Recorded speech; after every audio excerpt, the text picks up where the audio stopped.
comentar, además de un hecho histórico que tendrá lugar mañana en el Estado de México. Sé que mis compañeros van a querer comentar sobre esto, los vi ahí muy interesados en la plática y quiero dar la bienvenida con muchísimo gusto a la queridísima periodista Yamel Esquivel, especialista en temas del Estado de México, pero muchas cosas, y al gran, queridísimo periodista y escritor Francisco Paco Cruz, que me tiene al borde del ataque cardíaco mientras estoy leyendo Las Damas del Poder. Ya voy en el capítulo de Paloma de la Madrid, Paloma Cordero de la Madrid. Bueno, lo que acabo de pasar, más bien estoy con la esposa de Cedillo, con esta señora que sus hermanos eran pues como los de Martita, pero en la cuestión del narcotráfico. Ya luego lo platicaremos, está muy bueno el libro, no se lo vaya a perder, por favor. Pero lo saludo con mucho gusto. Comenzamos contigo, Yamel, ¿cómo te va? ¿Qué dices? Toño, Paco, auditorio, buenas tardes. Muy bien, aquí ya preparándonos para platicar un poco sobre lo que va a acontecer en el Estado de México en los próximos días, ¿no? Esto que uno pensó que no sería realidad, que era ver cómo el grupo, Atlacomulco, el PRI dejaba el poder, más de 91 años gobernando el Estado de México y por fin los mexiquenses veremos un cambio. Vamos a ver qué nos depara estos próximos 6 años. Por lo pronto, pues ya hoy, por la tarde, anunció la gobernadora electa, Delfina Gómez, que presentará su gabinete. Y entonces, pues ya sabrás, empezamos a especular quiénes están, quiénes no, qué secretarías les van a tocar a los partidos que la respaldaron, como el PT y el Verde, y pues ya se empiezan a manejar algunos nombres que nos tienen así como sorprendidos a Paco y a mí. Híjole, un adelantito por ahí de Bolón Pimpollo rápidamente para que la gente diga, ay, está Yamel Esquivel dándonos a conocer nombres del probable gabinete. Cuéntanos, ¿algún nombre por ahí? Bueno, pues ahorita estábamos viendo que se empezó a manejar que Trinidad Franco Arpero, esta diputada que hoy es diputada local por el PT, eh, fue lideresa del magisterio en el Estado de México, uno de los magisterios más fuertes y más poderosos del país. Podría ser la secretaria de Educación. Lo comentaba con Paco hace unos momentos, ¿no? No se me haría extraño, puesto que Trinidad pues viene de las filas priistas, conoce cómo es la estructura educativa, conoce a los supervisores que hoy tienen una gran influencia en las escuelas, ¿no? De ahí derivado el tema, por ejemplo, de los libros que vivimos hace 2 semanas, que lograron parar que se repartieran los libros en el Estado de México, a pesar de que era un amparo que nada más se le otorgó a 20 niños de escuelas, en su mayoría privadas, ¿no? Y Trinidad Arpero, pues representaría, pues yo creo que una ayuda, si es como lo platicó alguna vez en campaña la propia maestra Delfina, que Trinidad Franco Arpero era su amiga y le había dado su primer trabajo dentro del sistema educativo del Estado de México. Entonces, no se me haría descabellado, pero pues sí va a causar algunas ámpulas por acá, sobre todo por su pasado priista. Ella era una priista súper radical que después de dejar el sindicato no quiso dejar el poder, se lanza buscando una candidatura para diputada local y no se la conceden y entonces paraliza, esta es una anécdota, ¿no? Paraliza todo el Estado de México porque se trajo a más de 20,000 maestros para exigir que le dieran una candidatura. Como no se la dan, abandona precisamente el PRI, se empieza a meter en partidos más de izquierda, estuvo en el PRD y finalmente termina en el PT, que es quien le da la diputación que hoy tiene. Ayer, digo, también podría ser solo tratarse de un rumor, porque ayer durante la sesión no solicitó licencia para separarse de su cargo, ¿no? Entonces podría solo tratarse de un rumor. Exactamente. Y bueno, pues vamos a ver más bien en qué queda todo esto. Le pido al equipo que nos grabe también para recibir y saludar al queridísimo Francisco Paco Cruz, quien le digo, estoy viendo que quiere platicarnos de muchas cosas, pero pues también te saludo, amigo. ¿Cómo estás? Bienvenido. Toño, aunque hoy la de la nota es Yamel, porque ha estado inmersa desde la campaña ah, con el grupo de Morena, conoce cómo actuaron, cómo se comportaron. Ella fue de la que siguió muy de cerca, de las que predijo que iba a ganar la maestra Delfina, tenía sus razones, sus argumentos, era muy sólido, y hoy estamos a unas horas, a las 3 de la tarde, llamar una conferencia para dar a conocer el nombre de los integrantes del gabinete que trabajará a partir del próximo lunes, del próximo día 16 con la maestra Delfina, pero antes, mira, antes de eso, que ese tema ya lo está manejando Yamel ahora mismo, y que además Yamel tiene muchas explicaciones sobre todos los problemas que va a enfrentar la maestra Delfina, por ejemplo, con la derecha confesional, la ultraderecha radical. Mira, hoy también debe ser noticia que por fin se termina la pesadilla que empezó el 15 de marzo de 1946, 81 años de la formación del Grupo Atlacomulco, es decir, el Grupo Atlacomulco es más viejo como tal que el PRI. El PRI nace en 1946 como tal, como PRI, no vamos a los antecedentes del PRI, desde 1929 en el PNR, no, como PRI, como Partido Revolucionario Institucional, nace en el 46.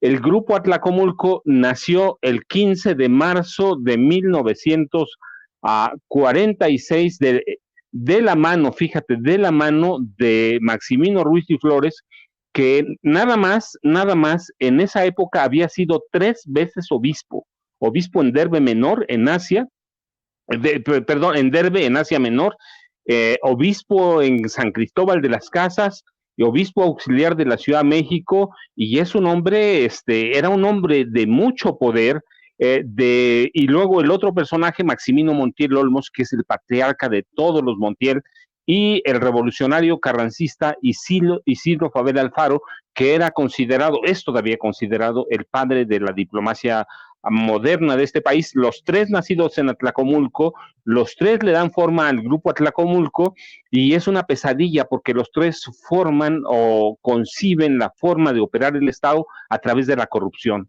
a través de los abusos de poder, de la triangulación de recursos, de la explotación de los contratos para servicios y para obra. Así que hoy termina la pesadilla, mañana ciertamente todavía, y le queda mañana y pasado.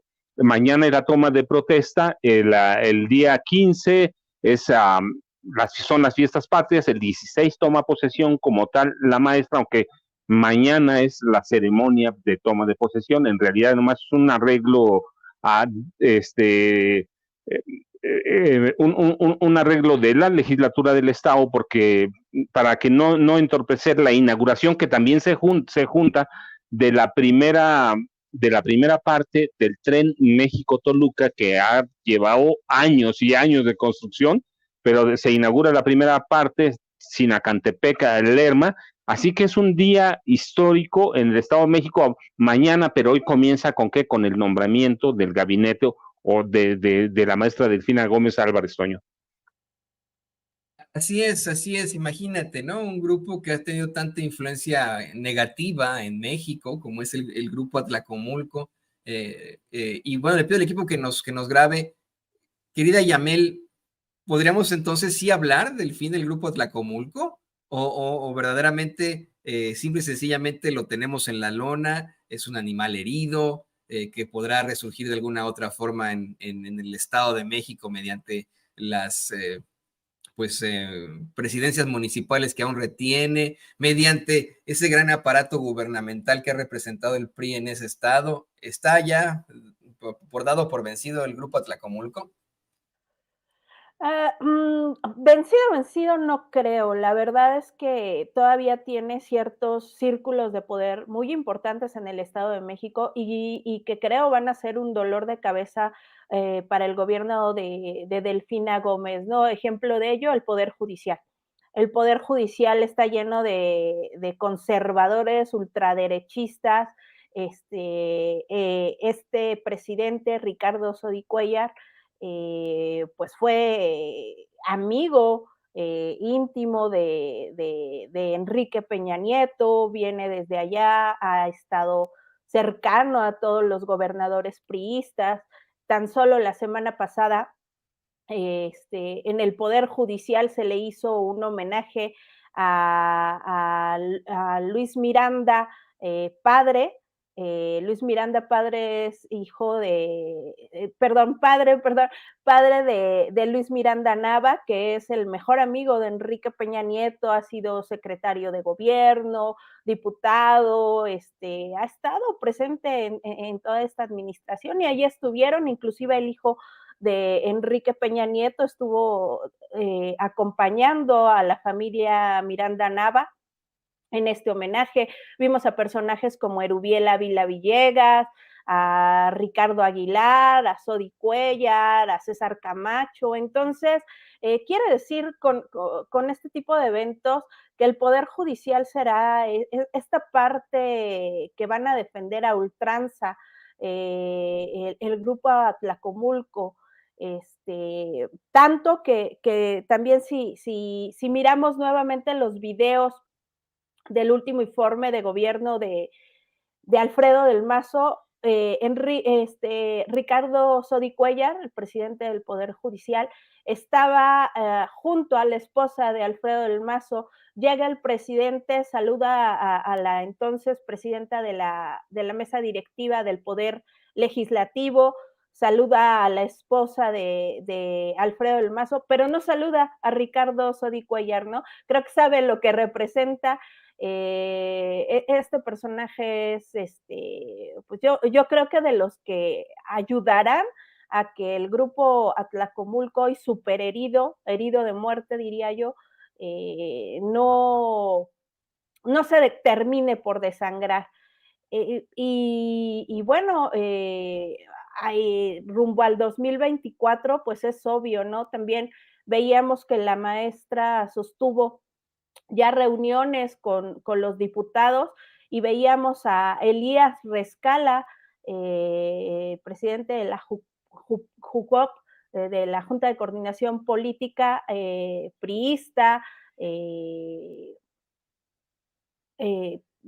lado de Alfredo del Mazo, pues muy alejado de estos diputados. No es la actitud de los priistas, creo yo, sí es como de cierto rechazo al nuevo gobierno, ¿no? Más que sus aliados, porque, por ejemplo, Enrique Vargas, que es una de las figuras más representativas del PAN en el Estado de México, pues el día del informe, inclusive abrazó a la maestra Delfina. Entonces, el PRI está herido, no dudo que vayan a hacer de todo en el próximo año en las elecciones para conservar las pocas alcaldías que tienen y los espacios en la Cámara de Diputados. O sea, vamos a ver las peores prácticas el próximo año, ¿no? Dinero al por mayor, los alcaldes hoy ya empezaron a solicitar préstamos a un año de terminar sus administraciones, préstamos hasta por 250 millones de pesos, que no se ven reflejados por ningún lado en los municipios, ¿no? Entonces sabemos a dónde va a ir ese dinero. Me quedo con esto, el pensar que vamos a ver las peores prácticas, unos corruptos, son unos cínicos aprovechados del momento. Le voy a pedir al equipo que nos grabe. Querido Paco, así como lo menciona Yamel Esquivel, pues efectivamente podríamos pensar en muchos de los asegúnes del grupo Atlacomulco, pero alguien perteneciente a ese grupo, grupo Atlacomulco, hoy se declara como una figura cercana al presidente López Obrador, ha sido rechazado por supuestamente los propios miembros de eso lo que queda del Partido Revolucionario Institucional.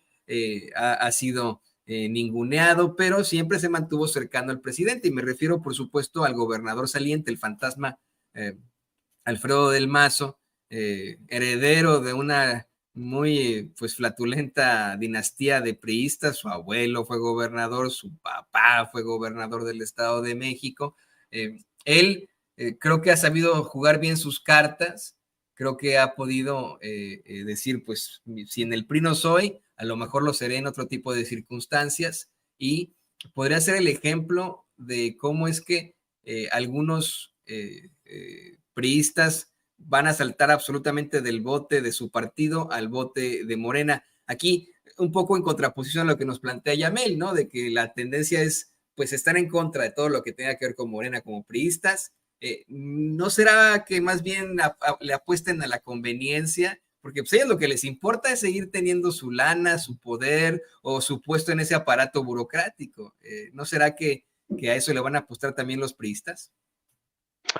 Bueno, mira, Toño, como todos los políticos, no todos, pero la gran mayoría tienen que cuidarse. La cuestión es, bueno, sí tiene todavía áreas de poder el Grupo Atlacomulco. El Instituto Electoral del Estado de México también es uno de sus reductos. Todo el Tribunal Electoral del Poder del Estado de México, sí tiene reductos, tiene bastante sólidos.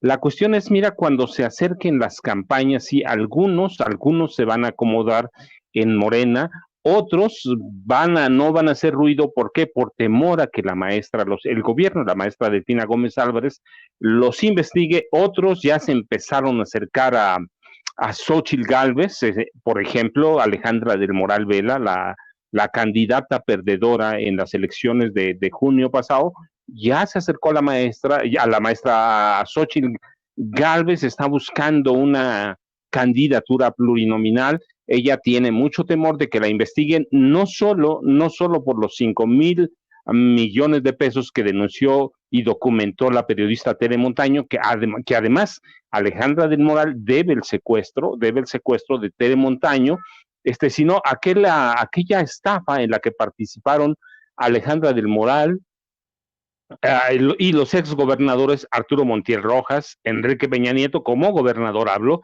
Erubiel Ávila Villegas y ahora del Mazo, una estafa inmobiliaria cercana a 165,000 millones de pesos. Es decir, se van a cuidar, se van a acercar a quien los pueda proteger, pero la cuestión es que como grupo, como tal, como esa masa sólida que tomó forma en 1946, el 15 de marzo del 46, es muy complicado porque ninguno de esos poderosos políticos va a sacar dinero de su bolsa para meterle a las campañas sabiendo que puede perder o que va a perder definitivamente, pero ahí los vamos a tener como figuras solas, tratar de darle forma de nueva cuenta al Grupo Atlacomulco. Mira, están muy divididos. ¿Por qué? Porque no tienen el control del PRI. Sí tienen un poco del control del PRI del Estado de México, pero otra parte la tiene Alejandro Moreno Cárdenas. Así que primero tendrán que resolver sus disputas internas, intestinas además, y después ver cómo sobreviven. En 2000 lograron sobrevivir cuando perdió el PRI la presidencia de la República, pero lograron sobrevivir porque Vicente Fox Quesada, que no tenía grupo, se acercó a Arturo Montiel Rojas, negoció con él y pudieron sobrevivir. La cuestión es hoy, ¿con quién van a negociar? No tienen un presidente panista o un presidente que los apoye en Palacio Nacional ahora. Así que va a ser muy interesante ver cómo estos políticos que son de mucho poder, que cada uno tiene cuotas específicas en el Estado de México, ver cómo sobreviven, ver cómo se consolidan y ver después cómo se hacen del control, si se pueden hacer del control del PRI del Estado de México, y lo vamos a ver pronto. ¿Por qué? Porque en noviembre empieza o arranca el proceso electoral 2024, que incluye diputaciones, senadurías, además de 9 gubernaturas en el país. Pero va a ser interesante, Toño, y todo lo vamos a ver hoy, a partir de hoy, después de las 3 de la tarde, cuando se den a conocer los nombramientos y cómo van a llegar los nuevos funcionarios. Algunos de ellos ya lo decía, si se confirma, por ejemplo, el nombramiento de Trinidad Franco, que es una mujer poderosa, ¿eh? El sindicato del Estado de México tiene por lo menos 130,000 trabajadores del sistema educativo estatal, y ver cómo se van a comportar ellos, a quién van a atender y si van a ser leales a la maestra Delfina Gómez Álvarez. Así que va a ser interesante. El Estado de México, debemos recordar, tiene nada más 9.2 millones de electores, 9.2 millones, tiene 18 millones de habitantes y es económicamente hablando la entidad más rica de este país. Sí, sí, definitivamente. Y aquí lo que quisiera también plantear, le voy a pedir al equipo que nos grabe, es saber si con Yamel podemos ampliar un poco más sobre el perfil de Trinidad en cuanto a su poderío sindical y también el pensar en por fin ya aterrizar con este nuevo gobierno, con este nuevo gabinete, las propuestas que se hicieron en campaña y que son completamente en pro del mexiquense y la mexiquense de a pie, ¿no? O sea, que son circunstancias son totalmente propositivas para los mexiquenses de escasos recursos, para pues esas personas que siempre fueron olvidadas, que siempre han estado de lado. Fíjate, Yamel, que leyendo precisamente la parte del libro de Paloma de la Madrid, del libro Las Damas del Poder de Paco, él recuerda este momento tan terrible de San Juanico, la explosión en San Juanico, un ejemplo claro de cómo se ha ignorado al mexiquense y a la mexiquense de a pie desde siempre. ¿Cómo va a poder aterrizar la maestra Delfina Gómez sus propuestas para servir a ese pueblo olvidado? Va a ser muy complicado. De entrada, en 2 meses vamos a ver el primer cambio realmente sustancial de un gobierno de la Cuarta Transformación. Se verá reflejado en la propuesta de presupuesto que presentará. La maestra va a decidir el presupuesto, bueno, la maestra y su equipo, por supuesto, va a decidir el presupuesto que ejercerá el próximo año. Entonces, ahí nos podremos percatar cuáles son las áreas que son importantes y prioritarias para ella, ¿no? En campaña ella lo repitió, voy a ayudar, voy a seguir ayudando a las mujeres en el Estado de México, aquellas mujeres que de verdad se encuentran en una condición vulnerable, madres de familia, jefas de familia que se encuentran en condiciones vulnerables, serán de las primeras acciones que realizará su gobierno. Se terminó la tarjeta rosa, este nuevo programa pretende mujeres, creo que se llamaba Mujeres del Bienestar, algo muy parecido, la verdad no recuerdo puntualmente cómo lo nombraba, pero iba a ser enfocado a mujeres en condiciones de vulnerabilidad y lo más importante, iba a ser universal. Otro de los proyectos que yo creo que va a ser prioritarios para ayudar exactamente a estas comunidades que padecen, porque no han padecido, todavía padecen de condiciones graves de pobreza, pues es el tema del agua. Uno de los primeros proyectos que ya se vio, que ya se le aprobó a la maestra, fue crear la Secretaría del Agua. Entonces, vemos que poco a poco, pues, con estas pocas acciones que ha hecho sin tomar el poder, sí están enfocadas hacia la ayuda de los más pobres, de los más necesitados en el Estado de México, ¿no? Tenemos un transporte caro, transporte público muy caro, muy deficiente, que simplemente hace 3 años sufrió un nuevo incremento por las presiones de los empresarios y no les importó pegarle al bolsillo a los estudiantes, por ejemplo, ¿no? Que es uno de los grupos etarios más que más utiliza el transporte público y que no hay medidas en el estado como un descuento para estudiantes, tanto que las universidades han tenido que crear su propio transporte público gratuito para que los estudiantes lleguen a sus casas, a sus escuelas, sin erogar recursos que les impidan acceder a un almuerzo, a una comida, mientras están estudiando, ¿no? Y que le pegue más a la economía de sus familias. Entonces, hay muchas cosas por hacer en el Estado de México. Creo que todos esperamos que los perfiles que escojan a la maestra para que la acompañe sean los idóneos. Evidentemente, por ejemplo, el de Trinidad Franco Arpero es un más que educativo, yo creo que es un perfil político, porque el sindicato pesa mucho.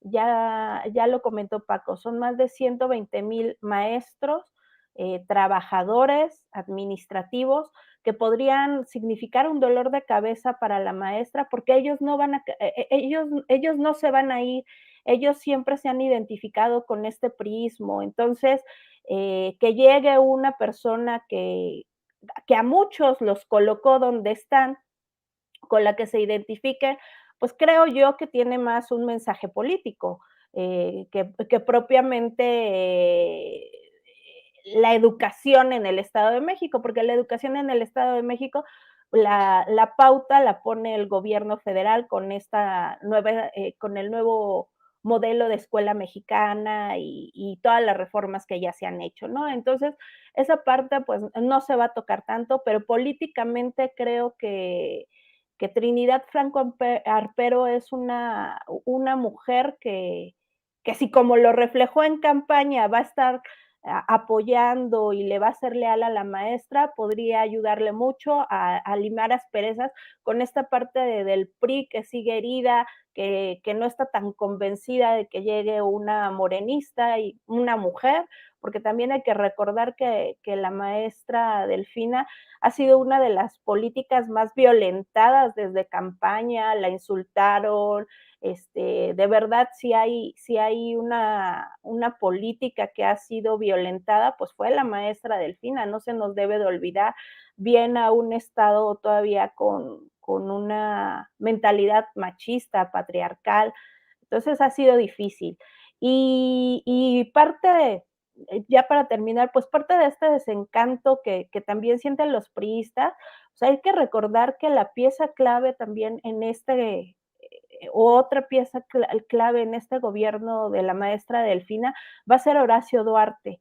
Los priistas esperaban que llegara el dirigente del GAP, Higinio Martínez, hoy todavía senador, porque ya habían podido negociar con él muchas cosas, era cercano, se le había visto muy amigo de Josefina Vázquez Mota, de Rubiel Ávila, o sea, y el hecho de que la maestra técnicamente, porque también es un rumor, no está confirmado hasta hoy por la tarde, vaya a poner a un morenista tan leal al presidente de la nación como es Horacio Duarte en la Secretaría de Gobierno, pues también nos habla de que tal vez estos acuerdos que ellos pensaban tener transitar no se vayan a dar, ¿no? Horacio ha sido muy tajante, viene la cuarta transformación y vamos a ver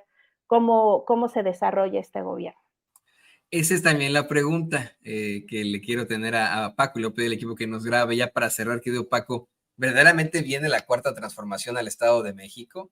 Hay mucha preocupación todavía de los que piensan que es pues una extensión de lo que en su momento fue el PRI o que de lo que se salió de control del PRI. El PRI no siempre ha sido malo, ha sido exhibido también como un partido que en su momento tuvo a grandes representantes como el general Lázaro Cárdenas, que tuvo grandes propuestas de pues, ciertos personajes dentro del PRI. ¿Llega la cuarta transformación al Estado de México finalmente? Sé que es una pregunta capciosa. Te escuchamos, querido Paco. No, sí, mira, Toño, sí llega la cuarta transformación del Estado de México, aquella visión que tienen quienes piensan que Morena es el PRI o la segunda o una nueva versión del PRI, no, carece de fundamentos. Son partidos distintos. El PRI es un partido que nació del gobierno para servir al gobierno. Morena es un partido que nació en las masas, nació en el pueblo para servir a ese mismo pueblo, y ese es el triunfo de Andrés Manuel López Obrador en los comicios de 2018 lo marca. Son partidos distintos, sí llega. En este país no puede haber políticos puros. ¿Por qué? Porque por décadas, desde 1929, tuvimos solamente un partido. Puedes ponerle las siglas a que quieras, PNR, PMR o PRI, pero todos militaban en ese, no había otro. Era una dictadura de partido, como la calificó alguna vez el escritor peruano Mario Vargas Llosa. Entonces todos, pero son movimientos distintos, son partidos distintos, con ideologías distintas. Si llega la 4T, sí llega. ¿Va a ser fácil? No. Es complicadísimo lo que estaba explicando Yamel. Tiene mucha razón. El Estado de México tiene problemas gravísimos. La redistribución del ingreso la tiene que poner en marcha la maestra, pero casi de inmediato. Tiene que hacer una propuesta seria, viable, sobre cómo regionalizar, por ejemplo, a la policía del Estado, que se concentra en algunos municipios de los fuertes, y hay municipios que no tienen nada, y tenemos prácticamente a todos los grupos del narcotráfico, algunos controlados incluso por el expresidente Enrique Peña Nieto. No lo digo ahora, lo denuncié en su momento y con documentos. Tiene problemas graves, va a tener muchos problemas, va a enfrentar a la ultraderecha que está metida en el Poder Judicial del Estado. Tiene que ver cómo van a controlar o cómo van a trabajar con el Instituto Electoral del Estado de México, o tiene que ver cómo va a trabajar con la legislatura. Es decir, no va a tener nada fácil. El Estado de México es una entidad muy compleja, no son los problemas similares en Naucalpan que en Cuautitlán, que en el sur del Estado de México, donde hay poblaciones muy empobrecidas. Bueno, también algunas cercanas a la Ciudad de México. Es decir, es una entidad con problemas gravísimos, con 18 millones de habitantes. Ninguna entidad tiene municipios que tienen casi 2 millones de habitantes. Son ciudades prácticamente. Tiene que enfrentar problemas o demandas para crear, por ejemplo, 2 estados del Estado de México, o crear nuevos municipios. Va a tener un problema serio la maestra, pero bueno, eso ella lo sabía, ella lo entiende, lo conoce, es del Estado de México, así que sí va a llegar. Si le va a costar trabajo, le va a costar, pero ya veremos a partir del próximo lunes cómo van a trabajar, cómo se va a desenvolver. Y yo te decía, hoy empezaremos a conocer parte de algunas cosas, cuando después de las 3 de la tarde se den a conocer los nombres de los integrantes del primer gabinete no priista del Estado de México, a partir del 15 de marzo de 1946, Toño y Amel. Qué interesante, histórico completamente, la caída absoluta de esos personajes. Y bueno, pues querido Paco, querida Yamel, yo les quiero agradecer por su participación y la claridad que nos dan en este tema, que es muy amplio, a veces puede resultar árido de tantos datos, pero que es absolutamente necesario analizar y profundizar para una situación tan histórica como es la toma de posesión de la maestra Delfina Gómez mañana ahí en el Estado de México. Y estábamos contigo, Paco. Por favor, compártenos tus redes sociales para que la gente se ponga en contacto contigo.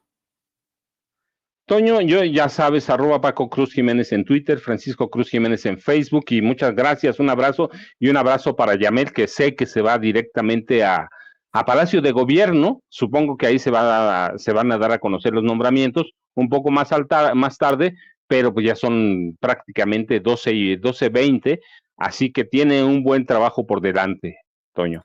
Sí, así es, Yamel Esquivel, cerrando con nosotros, se va directamente ahí a echar pues toda la fuerza periodística. Querida Yamel, te agradecemos también. Por favor, compártenos tus redes sociales. Gracias, Toño. Gracias, Paco.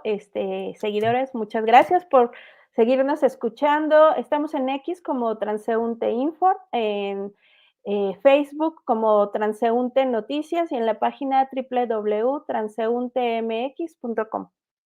Pues ahí lo tiene usted, ahí la tiene usted, a nuestros dos grandes periodistas, a la gran Yamel Esquivel, el gran Francisco Paco Cruz, aquí en Sin Censura. Y mire, le quiero pedir al equipo que nos grabe, por favor, para en lo que se establece nuestra